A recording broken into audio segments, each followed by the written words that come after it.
Namanya pindah ke negara baru, pasti ada saja berbagai kejutan yang belum saya perhitungkan sebelumnya. Padahal saya pikir perencanaan kami sudah betul-betul matang. Akun bank kita dibekukan guys.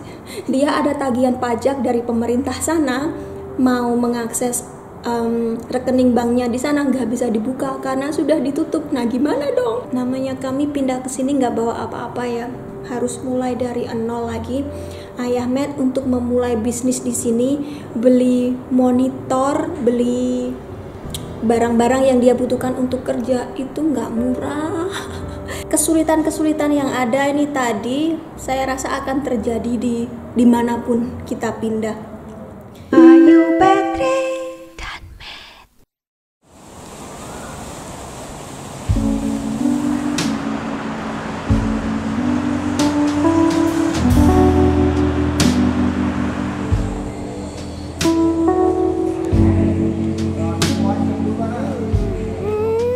Semuanya, apa kabar? Selamat datang di Ayu Petri dan Matt. Saya baru pulang dari belanja tadi di sebuah mall namanya Mid Valley Mega Mall di Kuala Lumpur. Terus biasanya setelah saya belanja gitu kan, saya akan beli makanan juga di sana, saya bungkus. Biasa kalau di KL sini atau di sekitar rumah saya ya, mall-mall begitu, kalau kita bungkus makanan biasanya harganya sekitar 15 sampai 20 ringgit per porsi, tergantung apa yang kita beli lah tentunya. Terus saya sudah beberapa kali ini ketemu ada satu food court yang sangat murah di sana teman-teman. Harganya jauh di bawah harga food court. Letaknya agak tersembunyi katanya karena ini memang sebenarnya untuk para staf pegawai yang kerja di sana, tapi tentu saja orang luar boleh saja kalau mau beli, cuma memang letaknya agak tersembunyi gitu. Dari lantai LG kalau teman-teman lihat ada restoran Jepang namanya Sushi Tei, di seberangnya itu ada Medan Selera gitu. Pas di sebelahnya ada toko buah ini, ada Medan Selera, kita bisa masuk ke situ. Ada banyak makanan, makanan Melayu, makanan Indonesia, makanan Thailand, macam-macam. Tapi yang paling favorit saya adalah kios yang satu ini. Ini jual berbagai makanan Melayu dan Indonesia, enak banget dan murah. Segini banyaknya nih, 7 ringgit 50 sen. Nasinya banyak banget, padahal saya mau mengurangi karbo ya, tapi sekali-sekali lah kalau weekend gitu. Anyway, di video kali ini saya mau sambil makan gitu, mumpung ada waktu sedikit, sambil cerita ke teman-teman gimana sih tantangannya untuk kami sekeluarga pindah ke Malaysia kemarin itu ya. Kami pindah kemarin kan bulan Oktober, pertengahan Oktober ya, tanggal 15 Oktober 2022. Hampir 5 bulan kami menetap di Malaysia. Sejauh ini baik-baik saja, tapi awalnya tentu saja nggak langsung semuanya baik-baik ya. Ada berbagai kesulitan atau saya lebih suka menyebutnya sebagai tantangan yang harus kami selesaikan gitu. Jadi maafkan kalau video ini agak panjang, yang nggak suka silahkan di skip saja gitu. Karena saya sibuk banget guys, nggak sempat ngedit yang susah-susah gitu. Sebenarnya kemarin kami pindah ke sini itu agak terburu-buru. Rencana aslinya tahun ini sekitar bulan Juni, Juli begitu, Matt akan lulus dari middle school, dari SMP, dan itu kami baru akan pindah ke sini. Harusnya kan begitu. Persiapannya sudah kami lakukan dari 1 tahun sebelumnya kemarin. Tapi tahun kemarin itu terjadi berbagai macam pergolakan dunia yang ada di luar kekuasaan kita gitu kan. Yang pertama ada perang Ukraina Rusia, yang Ukraina itu letaknya bersebelahan dengan Hongaria, itu panik pertama. Tapi kemudian kami memutuskan, oh ternyata Hongaria kayaknya akan aman-aman saja gitu. Selanjutnya harga di sana naik, inflasi kan. Sampai sekarang katanya inflasi di Eropa itu sebagian besar sudah berkurang, tapi di Hongaria itu masih tinggi banget. Harga gas dan listrik itu naik gila-gilaan di Hongaria. Kami yang hitung-hitungan gitu ya, kemungkinan kami akan membayar 30 juta rupiah untuk gas saja per bulannya itu ya. Itu kan gila banget. Ayah Matt sempat mikir, pindah nggak ya, pindah sekarang apa nanti ya, apa tahun depan gitu. Terus saya bilang, sudahlah tahun depan aja, kita masih ada rezeki, masih mampu gitu bayar gas segitu, nggak apa-apa. Soalnya kasihan Matt kalau dipindah sekarang, kan tengah-tengah tahun ajaran gitu ya teman-teman, susah kalau harus pindah.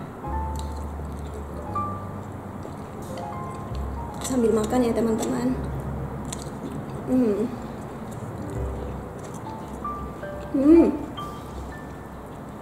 Sayur labunya nih juara banget. Anyway, tiba-tiba suatu hari di bulan apa ya kemarin itu, Maret, April, nggak tahu sekitar itulah, suami saya diajak ngobrol sama yang punya rumah kontrakan saya di Budapest, dikasih tahu kalau dia mau menjual rumah yang kami tempati itu. Nah itu keludak. Pilihannya kan kami harus segera cari rumah baru, kontrakan baru, atau bisa mempercepat perpindahan kami ke Malaysia. Dan akhirnya kami putuskan lebih baik dipercepat saja pindah ke Malaysia kalau toh akhirnya harus pindah juga. Gitu.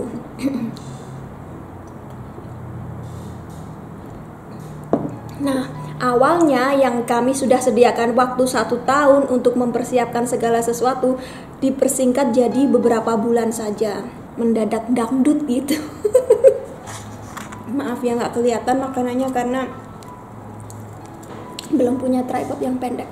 Tantangan pertama yang paling penting bagi kami adalah kerjaan ayah Matt.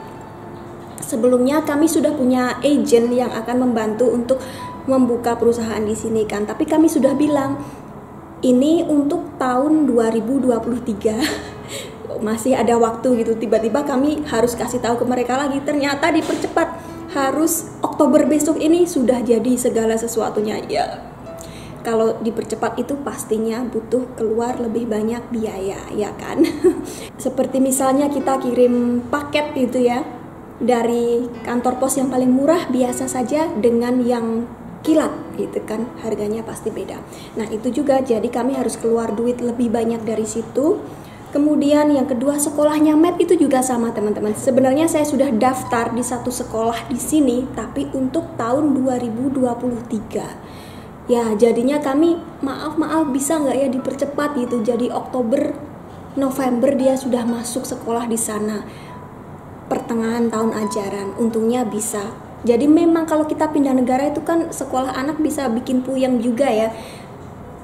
Yang bisa kita pertimbangkan adalah ikut ke sekolah internasional, ini yang paling gampang tapi tentu saja paling mahal. Atau yang kedua, di beberapa negara seperti di Indonesia misalnya ya, kan ada sekolah swasta tapi bukan yang internasional. Nah itu bisa sedikit lebih murah, tapi bahasa pengantarnya juga mungkin akan disesuaikan, saya kurang tahu lagi. Tapi bisa dipertimbangkan seperti itu. Kemudian yang ketiga, bisa ikut sekolah negeri. Ini yang paling murah. Pastinya bahasa pengantar ya akan mengikuti bahasa lokal. Tapi ada lagi, ini yang saya pelajari dari teman-teman ekspatriat. Nah bisa homeschooling. Homeschooling ini kalau dulu biasanya yang ngajar itu orang tuanya sendiri. Kalau sekarang nggak harus. Sudah ada tempat-tempat yang mau datang ke rumah, guru gitu yang bisa diundang ke rumah untuk ngajari anak kita. Yang pertama seperti itu. Atau yang kedua, ada juga sekolah-sekolah online di seluruh dunia ini. Kita bisa daftar, anak kita bisa belajar di rumah dengan guru di mana saja mereka berada. Kemarin saya sudah mempertimbangkan cara yang ini, homeschool dari rumah dengan sekolah yang ada di mana gitu. Itu bisa. Dan ini biayanya jauh lebih murah daripada sekolah internasional. Mungkin untuk teman-teman yang butuh pandangan ini juga bisa diperhitungkan. Tapi akhirnya saya dikasih tahu sekolahnya yang sekarang, oh bisa kok, bisa dipercepat karena masih ada tempat. Ya sudah, saya plong gitu, dia masih bisa sekolah di sekolah yang sebenarnya akan kami tuju gitu. Itu masalah itu beres. Kemudian masalah berikutnya adalah perusahaan. Ya, perusahaan ayah Matt di sana itu kan sudah nggak ada income lagi, nggak ada pendapatan, tapi belum ditutup sampai sekarang itu masih jalan. Kalau perusahaan masih jalan itu ya di Hongaria agak lebih ribet aturannya dibanding dengan di sini. Tetap butuh bayar akuntan, bayar pajak, bayar segala macam itu, dan itu nggak sedikit. Sampai detik ini pun kami masih melakukan itu. Jadi Ayahmed tuh beneran sibuk banget. Ini weekend ya, sekarang hari Minggu, saya pengennya bikin podcast dengan dia gitu masalah ini, tapi dia nggak sempat, akhirnya ya sudah saya bikin sendiri saja, lain kali kalau dia sudah agak longgar gitu. Karena kalau Minggu dia tetap harus bayar invoice, ngurus ini ngurus itu, telepon ke Hongaria, telepon ke banknya, kayak gitu teman-teman. 5 bulan setelah kami pindah ini, perusahaannya masih dalam proses ditutup, belum benar-benar ditutup. Di samping itu perusahaan yang di sini sudah jalan, jadi saya ngurusin administrasi perusahaan sini, sementara Ayahmed ngurusin administrasi perusahaan di Hongaria.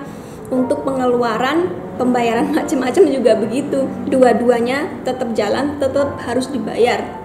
Yang kemarin ini ada masalah karena ketika perusahaan di sana sudah dalam proses penutupan, itu ternyata akun bank kita dibekukan, guys. Jadilah dia bingung. Dia ada tagihan pajak dari pemerintah sana, mau mengakses rekening banknya di sana nggak bisa dibuka karena sudah ditutup. Nah gimana dong? Akhirnya terpaksa kakek Matt yang datang ke bank sana minta bantuan, tolong dibuka lagi karena anak saya sudah pindah ke luar negeri, mau mengakses banknya ini nggak bisa gitu. Dan itu bikin stres juga ya, dia harus telepon bolak-balik ke bank sana, ke kakek Matt kayak gitu. Jadi masih untung ada kakek Matt di sana yang bisa bantu untuk hal-hal seperti ini. Namanya pindah ke negara baru, meskipun bahasanya mirip dengan bahasa Indonesia ya, karena saya belum pernah tinggal di sini, pasti ada saja berbagai kejutan yang belum saya perhitungkan sebelumnya. Padahal saya pikir perencanaan kami sudah betul-betul matang. Ketika kami akan keluar dari Hongaria, Ayahmed harus telepon sana sini cari tahu prosedurnya gimana. Dari Hongaria dikasih tahu, nanti di imigrasi di airport, waktu saya keluar harus menyerahkan kartu PR saya ke pegawai imigrasi. Saya dianggap nggak bisa lagi masuk ke dalam Hongaria. Kalau mau masuk ya harus apply visa di kedutaan besar. Oke, kami nurut. Di airport waktu mau check-in ke pesawat, saya serahkan kartu. Petugasnya ketawa, katanya nggak ada aturan seperti itu. Saya diminta untuk membawa kartu PR itu. Nah, yang bener gimana? Saya sendiri juga bingung. Sekarang ini setelah 5 bulan di Malaysia, saya terima surat dari pemerintah di Hongaria. Katanya ada tunggakan asuransi kesehatan yang harus dibayar. Padahal saya kan sudah nggak ada di sana. Mereka bilang karena saya nggak pernah lapor kalau mau pindah. Lah, yang kemarin telepon-telepon itu apa ya? Anyway, saya dianggap masih ada di sana. Berarti saya harus bayar asuransi kesehatan Hongaria sampai saya bisa membuktikan bahwa saya punya asuransi kesehatan di Malaysia. Padahal di Malaysia kan kita nggak wajib punya asuransi kesehatan. Dan selain itu, saya harus lapor ke pemerintah Hongaria bahwa saya sudah pindah. Nah, karena sementara ini saya belum bisa balik lagi ke Hongaria, ya sudah harus tetap bayar asuransi di sana. Itu sekitar 9.000 forin per bulannya. Tanggal 15 Oktober 2022 kemarin kami terbang dari Budapest ke Kuala Lumpur. Kami belum punya nomor telepon lokal, kami belum punya nomor bank lokal, nggak punya apa-apa, cuma bawa kartu kredit dari Hongaria dan duit cash. Tapi duit cashnya juga nggak laku, duit cash foreign gitu ya. Agak susah untuk kami sebagai orang asing membuka rekening bank di sini. Mereka harus ngecek background kami, apakah aman, apakah ada sejarah dengan money laundering, pencucian uang seperti itu. Jadi dipastikan benar-benar aman. Dan ya kami paham memang prosedurnya seperti itu, tapi lama, lebih dari 2 minggu untuk kami bisa membuka rekening bank lokal di sini. Dan selama itu terus gimana Mbak Ayu gitu kan? Ya itu kami harus pakai duit dari bank di Hongaria, yang mana itu susah juga dan mahal teman-teman. Di awal-awal, namanya orang baru pindah ya, pengeluarannya itu banyak banget. Seperti misalnya untuk bayar rumah ini ya, kita sewanya per bulan. Begitu kita tanda tangan kontrak, harus bayar uang kontrak 1 bulan ditambah 3 bulan deposit, ditambah setengah bulan untuk utilities. Total 4,5 bulan itu kita harus bayar di muka. Jadi misalnya kita bayar kontraknya 3.000 ringgit per bulan, ya harus 3 ringgit kali 4,5 kali gitu. Masalah yang pertama, karena kami nggak punya rekening bank lokal, kami nggak bisa menarik duit dari counter di bank. Nggak ada Bank Hongaria di sini. Jadi kami hanya bisa narik dari ATM, dan ambil duit dari ATM itu dibatasi per hari. Bener nggak sih, per hari dari tiap bank itu batasnya 10.000 ringgit. Padahal duit yang kami butuhkan untuk bayar kontrak rumah ini tadi lebih daripada segitu. Ya jadi kami harus hari ini ambil 10.000 ringgit, besok ambil 10.000 ringgit gitu sampai duit yang kami butuhkan cukup. Karena kami pakai kartu Hongaria, itu setiap kali penarikan itu kami kena charge teman-teman, nggak gratis, dan itu biayanya lumayan mahal juga, bisa ratusan ribu. Pengennya kami langsung sekali tarik yang banyak gitu untuk mengurangi biaya penarikan, tapi kan nggak bisa setiap hari ke ATM, itu kami kumpulkan sampai duitnya cukup baru kami bayarkan, kayak gitu. Kami meminimalisasi untuk penarikan duit ini. Kalau nggak perlu nggak usah narik duit dari ATM. Selain dari biaya penarikan itu tadi, ada juga biaya konversi mata uang. Mata uang Hongaria itu foreign, diubah ke USD, baru diubah ke ringgit. Ini ada biayanya masing-masing. Jadi sejauh mungkin kalau nggak bener-bener perlu, kami nggak mau ambil duit. Ya betul sih, kartu ini masih bisa dipakai di mana-mana, cuma charge-nya itu tadi kita harus bayar untuk konversi, kita harus bayar untuk setiap penarikan, dan itu lumayan juga kalau dikumpulkan gitu ya. Nah, kemarin begitu kami dapat rumah di sini, banyak kan barang-barang yang harus kami beli, mulai dari bantal, guling, panci, piring, seperti itu. Kami paham kalau beli dari online itu jauh lebih murah daripada beli di toko. Jadilah kami install Shopee, belanja dari Shopee. Enaknya di sini itu, ini pengalaman baru untuk saya. Di setiap kondo itu kan ada security guard 24 jam, dan mereka ini juga menerima segala paket, segala surat untuk kita. Kalau di Singapura dulu nggak segininya teman-teman, di sini sangat nyaman gitu. Begitu ada parcel, ada paket kiriman surat segala macam, itu langsung diterima oleh security di sini. Terus kita ditelepon, "Ma'am, you have a parcel from Shopee" gitu. Atau ada kita pesan makanan delivery dari GrabFood, itu mereka juga akan telepon, "Ma'am, you have GrabFood delivery." Nyaman banget. Jadi saya lagi jalan di luar gitu ya, Matt di rumah nggak ada yang masakin, dia pesen lewat Grab, langsung nanti kalau sudah sampai security telepon ke rumah, "Your food has arrived," dia turun ke bawah ambil. Itu juga dengan Shopee sama. Namanya kami pindah ke sini nggak bawa apa-apa ya, harus mulai dari nol lagi. Ayah Matt untuk memulai bisnis di sini, beli monitor, beli barang-barang yang dia butuhkan untuk kerja itu nggak murah. Paling murah tentu saja beli dari Shopee itu. Masalahnya di sini setidaknya, kalau di negara lain saya nggak tahu. Di sini kita harus pakai kartu kredit lokal yang kami nggak punya. Kadang-kadang beberapa seller membolehkan kita bayar cash ketika barangnya datang, tapi nggak semua seller seperti itu. Setelah saya baca-baca ketentuan di Shopee sampai jenuh gitu guys, itu ternyata mereka juga membolehkan kita bayar di 7-Eleven. Alhamdulillah banget gitu kan. Tapi masalahnya untuk setiap penarikan duit di ATM tadi kan jumlahnya dibatasi. Seperti misalnya Ayah Matt beli monitor 7, itu kan sudah melebihi batas penarikan tadi.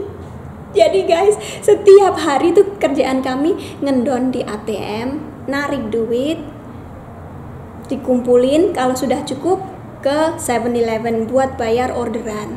Baru semua barang ini dikirim dari barang-barang yang gede seperti itu sampai perintilan kecil-kecil seperti sisir gini kan. Kemarin saya nggak bawa dari Hongaria ya, ini beli dari Shein. Oh ya, baju-baju saya banyak yang dari Shein, ini murah banget. Ini nih kwitansi dari 7-Eleven kemarin, banyak saya tunjukin gitu. Jadi mungkin kalau ada teman-teman yang senasib dengan saya, baru pindah ke sini, belum punya account di bank lokal, bisa pakai 7-Eleven, ini membantu banget. Kemudian kemarin kami bawa kardus-kardus dari Hongaria berisi surat-surat penting dan warisan nenek Matt. Lumayan juga ya, ada berapa kardus, lumayan banyak. Semuanya sampai dengan selamat kecuali satu yang ditahan oleh kantor Bea Cukai Malaysia alias Customs Office. Saya paham mereka kan mencegah adanya orang-orang yang mau mengimpor barang secara ilegal untuk dijual, untuk menghindari bayar pajak gitu kan. Nah, tapi saya nggak paham caranya gimana untuk mengurus kardus ini tadi. Namanya orang baru itu ya, kalau orang Jawa bilang nunak-nunuk, nggak tahu apa-apa. Pengalaman saya pokoknya ya harus tebal muka, malu bertanya, sesat di jalan. Untungnya di sini komunikasi online itu sangat bagus. Saya nggak harus datang ke sana untuk bertanya.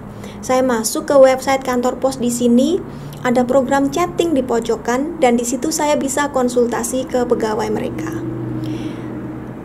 Saya jelaskan kalau kami baru pindah dari Hongaria dan barang-barang di kardus itu bukan barang baru. Saya dimintai bukti tiket pesawat dan paspor serta visa. Juga harus bayar administrasi, saya lupa berapa, nggak sampai 80 ringgit. Nggak harus bayar kalau saya mau mengurus sendiri di kantor Bea Cukai di KLIA di airport. Tapi untuk saya lebih murah untuk bayar saja gitu. Ya akhirnya saya bayar setelah beberapa hari kardus kami sampai. Alhamdulillah banget, semua barang pecah belah warisan nenek Matt sampai dengan selamat. Intinya memang kita harus berani bertanya itu tadi, karena kita nggak tahu apa-apa. Kemarin itu saya juga harus bantuin ayah Matt untuk mencari SIM, surat izin mengemudi. Kami harus datang ke kantor JPJ di Setapak, dan gedungnya tuh besar sekali dan yang ngantri banyak banget. Banyak pintu dan ruangan, begitu sampai kami tolah-toleh. Harus ngantri di mana? Nggak tahu. Masuk ke pintu mana? Nggak tahu. Jadi harus tanya, dan tanya. Untungnya sejauh ini semua orang tuh baik, paham kalau kami ini orang asing, jadi benar-benar dibantu. Pengalaman pertama kami datang jam 2 siang karena kami pikir tutupnya tuh jam 4, masih ada waktu 2 jam. Ternyata nomor antrian sudah habis saking banyaknya yang ngantri. Kami ketemu dengan seorang security, baik banget, seorang kakak orang India. Dia kasih tahu, besok kalau datang ke sini pagi saja sebelum jam 8. Saya jamin dapat nomor antrian, pokoknya nanti saya bantu, katanya gitu. Ya belajar dari situ, kalau mau ke JPJ mendingan datang sebelum jam 8 pagi, ditanggung urusan kita akan cepat selesai. Untuk Matt mungkin salah satu yang paling sulit adaptasinya nyebrang jalan. Masih harus belajar. Kalau di Hongaria kan sepi, dia lari-lari di jalan raya juga nggak bakal ada mobil lewat. Ya mungkin ini terlalu berlebihan, tapi setidaknya di depan rumah kami itu kan sepi banget ya. Tapi kebiasaan Matt kayak gitu, kadang masih terbawa di sini, kadang meleng kalau di jalan nggak lihat-lihat, padahal ada mobil di belakangnya. Ini kan agak bahaya. Memang kalau di area Monkiara nggak banyak tempat-tempat penyeberangan jalan, jadi harus ekstra hati-hati. Ya, it's okay. Ini kan sebuah proses, butuh waktu. Dan ya gimana namanya, belajar ya kan, sedikit-sedikit. Tantangan lainnya adalah berat badan saya naik banget, naik 4 kilo. Gara-gara apa? Gara-gara makanan seperti ini. Nanti puasa juga pasti turun kan. Matt juga Matt naik 3 kilo. Secara garis besar yang jelas kami betah banget di sini, dan kesulitan-kesulitan yang ada ini tadi saya rasa akan terjadi di dimanapun kita pindah. Sejauh ini kami bisa mengatasinya kan, akhirnya juga akan ada solusi gitu. Sekarang ini sudah 5 bulanan, mungkin satu tantangan yang agak paling susah kami selesaikan kemarin adalah asuransi kesehatan. Saya butuh berbulan-bulan. Jadi kalau di Hongaria dan berbagai negara Eropa itu semua warga negara akan mendapatkan asuransi kesehatan dan ini berlaku hampir 100% ya. Kita ke dokter, kita butuh apapun, butuh beli obat itu disubsidi sampai hampir gratis beneran. Tapi kalau kita orang asing harus bayar, tergantung visa orang asingnya itu sendiri ya. Jadi beda-beda. Ada info dari salah seorang teman yang dia suami istri orang Indonesia gitu. Dia bayarnya beberapa tahun yang lalu sih 70.000 forin per bulan. Lumayan mahal loh ya segitu. Dengan nilai tukar waktu itu sekitar 3,5 juta rupiah per bulan, itu mahal. Kalau sekarang forin anjlok, jadi mungkin nilai tukarnya sudah beda lagi. Anyway, kalau kita mampu bayar itu, ya akan diperlakukan sama seperti warga lokal, boleh ke dokter gratis, seperti itu. Nah, kalau di sini, ini sistemnya mirip sekali dengan di Singapura, mungkin juga di Indonesia, tapi saya nggak tahu karena mungkin saya nggak banyak menjalani hidup di masa dewasa di Indonesia, jadi saya memang nggak banyak tahu di sana. Tapi di sini dengan Singapura mirip banget. Kita nggak wajib punya asuransi kesehatan dan kita bisa beli sendiri. Atau kalau kita kerja di kantor, ya biasanya kantor yang akan memberikan asuransi gitu. Nah, karena di sini Ayah Matt kantornya itu ya dia sendiri yang bikin, ya dia harus beli asuransi sendiri. Ternyata untuk orang yang sudah punya penyakit, sudah punya pre-existing condition itu nggak akan di cover di sini teman-teman. Susah banget kan. Jadi kalau kita sudah punya penyakit apa, kanker misalnya, mereka nggak akan mau mengcover. Tapi kalau kita belum punya penyakit, mereka mau mengcover. Padahal ini intinya untuk jaga-jaga saja ya, karena kan Ayah Matt itu orang Eropa, sudah terbiasa. Kalau untuk orang Indonesia mungkin nggak punya asuransi itu udah biasa, karena kan nggak setiap orang punya. Bener nggak sih? Setidaknya zaman dulu begitu. Kalau saya dulu sudah di cover dari kantor bapak saya sampai umur 21 tahun gitu kan. Setelah 21 tahun dianggap dewasa, bisa cari asuransi sendiri atau gimana, pokoknya begitu. Nah, kalaupun kita nggak punya asuransi, kita ke rumah sakit bayar itu masih terjangkau. Pikiran orang Indonesia biasanya seperti itu, bener nggak sih? Cuman kalau orang Eropa sudah terbiasa dari lahir punya asuransi, dia mau sakit kanker, mau kena sakit jantung, sakit apapun itu sudah di cover. Jadi kalau nggak ada itu kayaknya merasa kurang aman. Siapa tahu, kita kan nggak bisa meramal nanti ketika kita tua kita sakit-sakitan, kan nggak tahu. Jadi harus ada asuransi. Nah, kalau mau asuransi seperti itu mahal. Kalau asuransi lokal jelas, kalau sudah punya penyakit tertentu itu mereka nggak akan mengcover. Sama juga seperti ketika di Singapura dulu saya kena wasir kan, itu nggak di cover.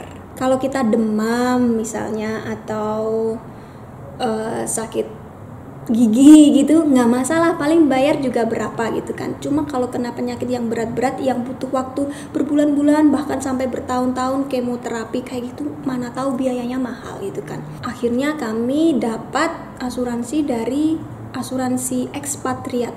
Ternyata banyak teman-teman seperti itu. Mereka kantornya di Inggris, kantornya di Kanada, di Hong Kong, di Amerika kayak gitu, tapi mereka mau mengcover para ekspatriat yang pindah-pindah negara seperti kami ini. Kadang-kadang meskipun sudah punya penyakit, asalkan penyakitnya nggak parah atau sudah terkontrol, mereka tetap mau. Jadi ini yang bisa diperhitungkan untuk teman-teman yang mau pindah negara. Ini saya share saja. Kalau untuk yang tidak punya penyakit, ya mendingan cari yang lokal saja karena lebih murah. Ini pastinya sih begitu. Cuma kami mikirnya juga misalnya Matt nanti kuliah, dia mau kuliah di negara lain, misalnya di Singapura atau Australia. Asuransi yang global seperti ini masih tetap bisa dipakai terus. dimanapun dia berada. Jadi ada beberapa hal yang bisa diperhitungkan lah, tergantung situasi kita masing-masing.